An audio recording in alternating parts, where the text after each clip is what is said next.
Good morning, guys, and welcome to my YouTube channel. We have TJ featuring us today. Everybody that knows me from Instagram knows that that is my cat, and I love him to death.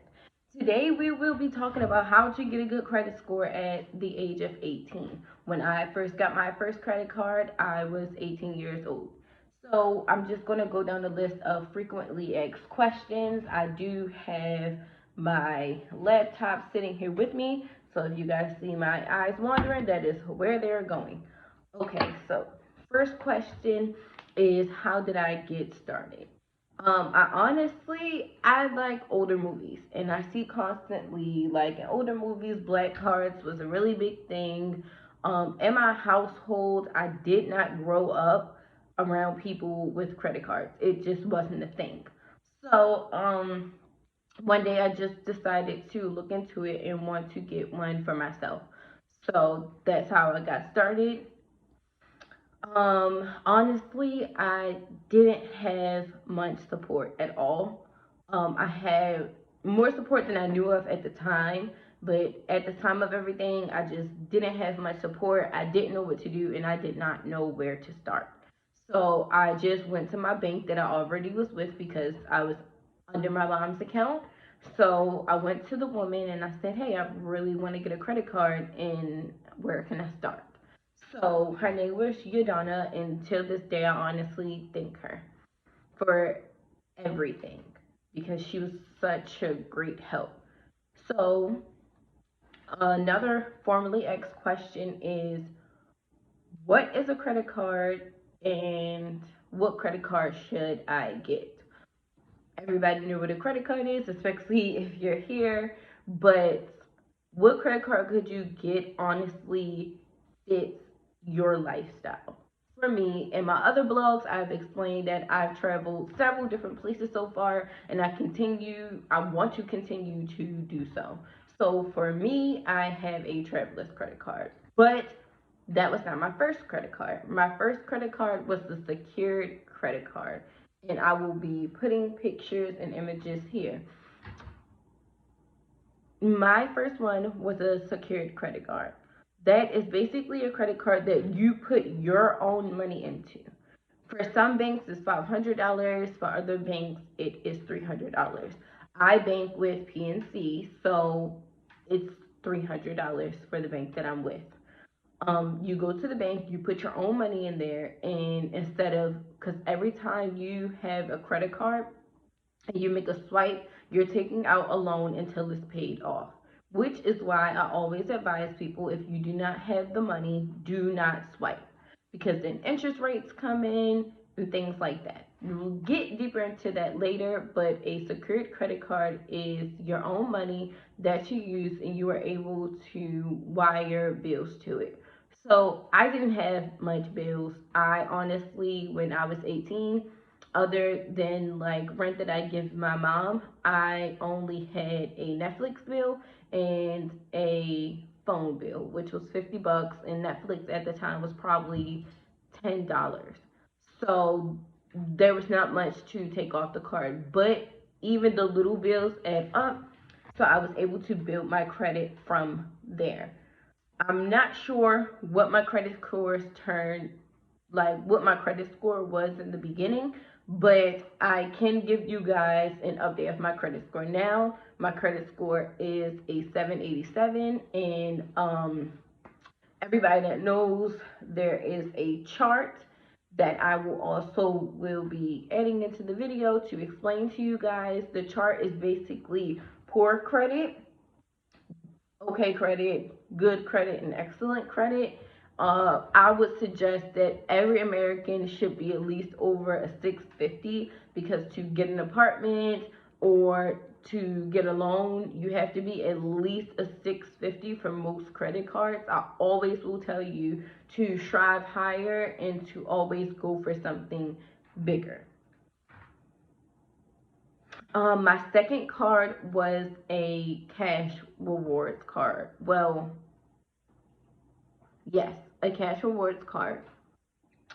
It was my second card because I wanted cash back. I saw myself I just had gotten a car, And one of the perks of the card that I had, it was 1% everything, 2% on 2% on, I'm sorry, excuse me, 2% on groceries, 3% on shopping.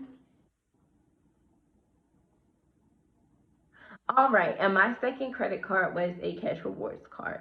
It has 1% on everything, 2% on shopping, 3% on groceries, and 4% back on gas.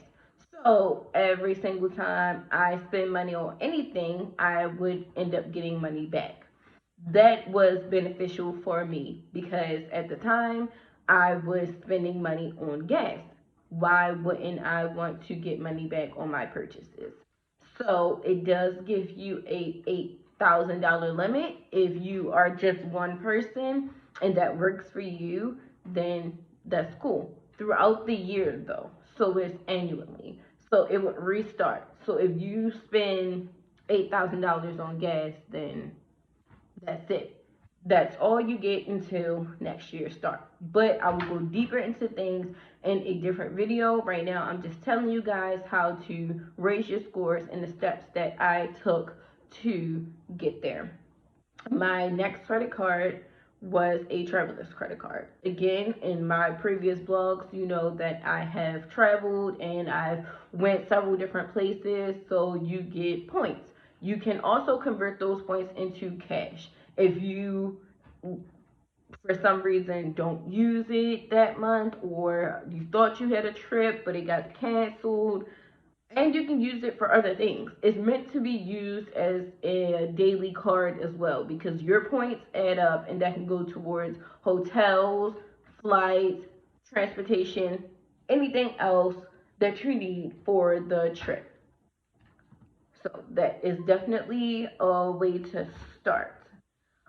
Okay, I already got into the benefits of the cards that I have, but make sure you do your research. I did not do all the research at the age of 18 and I am 20 now.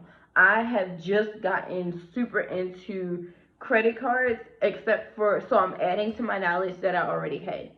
There are really good credit cards, and I just went with the one that my bank provided to me. I would suggest a Chase if you don't know where to start. The benefits are amazing there, especially if you are just starting up. But please, please, please do not jump head first into credit cards, especially if you're not sure of the responsibility or how to do anything. I will also suggest that everyone try a virtual wallet so it's easy to either set up automatic like takeout, or you could just, I like to check my balance every single day. There's everybody that has a debit card, cash app card, anything, you know that there will always be pending transactions from, and sometimes it takes 2 days, or depending on what you purchase, it could take longer. I always like to track everything that I'm doing, see how much I'm spending, to know that I will always have the money to pay my cards off. That is the most important part. Make sure you pay your cards off. Do not pay interest, do not pay late.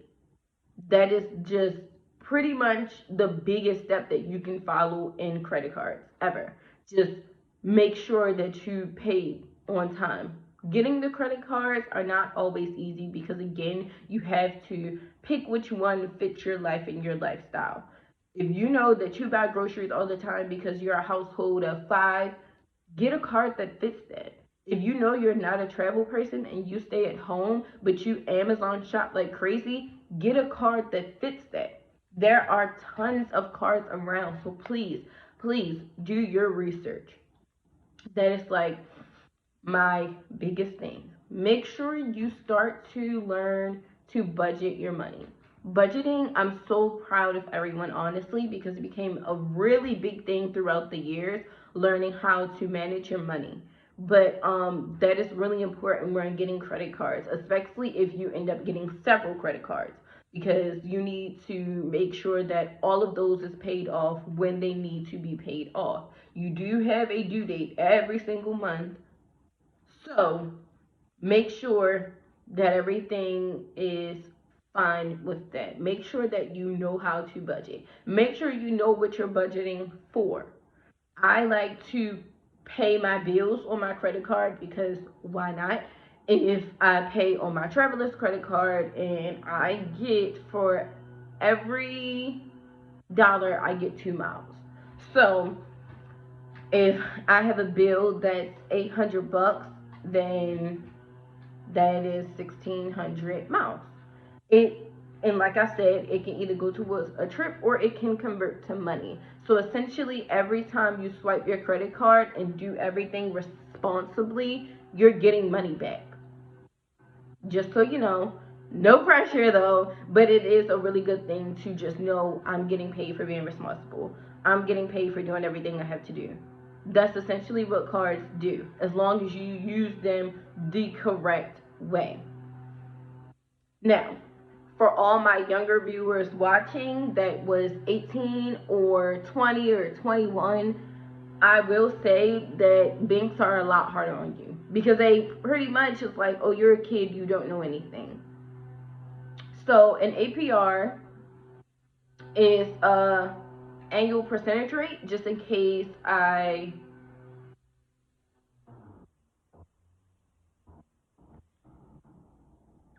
so there's a thing called APR. And pretty much that's the rate you'll pay if you're late or you just keep missing bills. It's interest. For me to be young, they will always, always, always bring it higher. For any of us to be young, they will always make it higher because you pretty much have to deem yourself responsible. If not, you're going to pay the price. So I was, like I said, I was 18 when I got my first card. Even though it was my money, I still could overdraft it and get penalties and fees for that. When I got into my bigger cards for everything, it was 21%. So 21% of $800 if I was to miss a bill. And I know that that sounds scary, which is why I keep suggesting everybody start off with a secured credit card because that way is your money. You manage it. And whenever you're done with it, you can always get that money back. It's not like it's stuck there forever. Once you feel super responsible, once you got a couple different cards underneath your belt, because I don't suggest closing that card off immediately after you feel like you got the hang of it, because they will check credit history. Credit history is honestly one of the best things you can have because it shows that you were responsible. You had this credit card for a long time and everything is working out for you. So I do suggest to just keep it open for a little while. I honestly closed my secure credit card this year, and I've had it since I was 18, and I'm about to be 21 years old. That was a long time.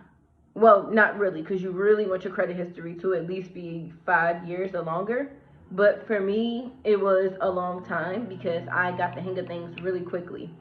Again, I did have help from my bankers, and I was sitting there for hours asking millions of questions. Do not be afraid to ask questions, ever. It is the best thing that can ever happen to you. Knowledge is power, and we, as a younger generation, need to use that. Especially coming from a predominantly black homes, there is research that shows that like only like 10% of black people have credit cards or trickle down the knowledge to their children. There's a lot of people that of my color and doesn't know how to take advantage of it. And I'm not saying for anybody else of any ethnicity that is here, that isn't like any shot to you, but this is just the importance of it. I really want to help anybody that I can, which is why I'm making this YouTube channel. I want to be able to help somebody and give somebody the love and support that I didn't feel like I had. So, I do want to say that other than watching YouTube channels, to see real life people go through these same things I did go to Netflix.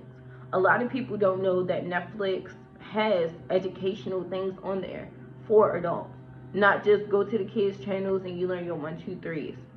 So my first thing that I watched is Money Explained.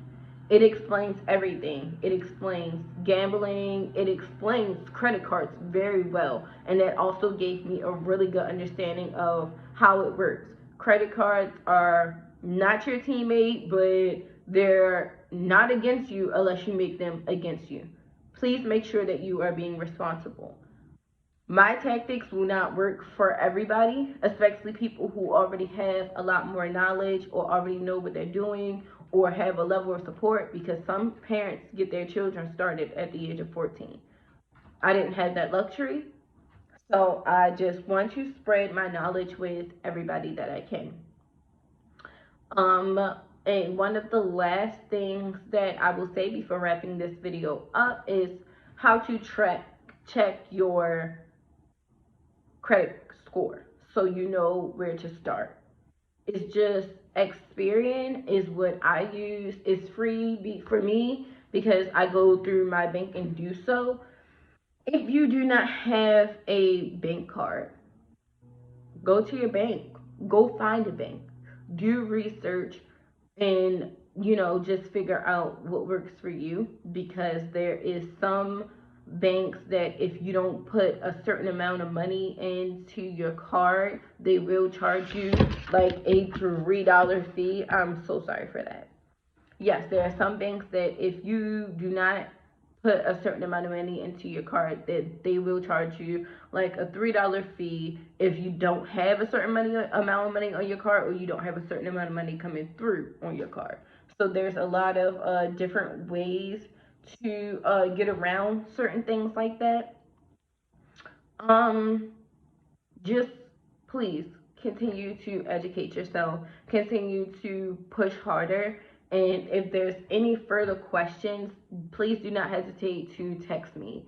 I know that I have a little platform right now and it might seem a little scary, but just don't hesitate. My Instagram is lovedby.j, LOVEDBY, little period mark, JAYY. And I will contact anybody who needs extra help or extra knowledge, just in case this video did not hit every pain point or anything along those lines. Thank you so much for watching my YouTube channel, and I really hope that this was helpful. Like, subscribe, and share, please, and thank you.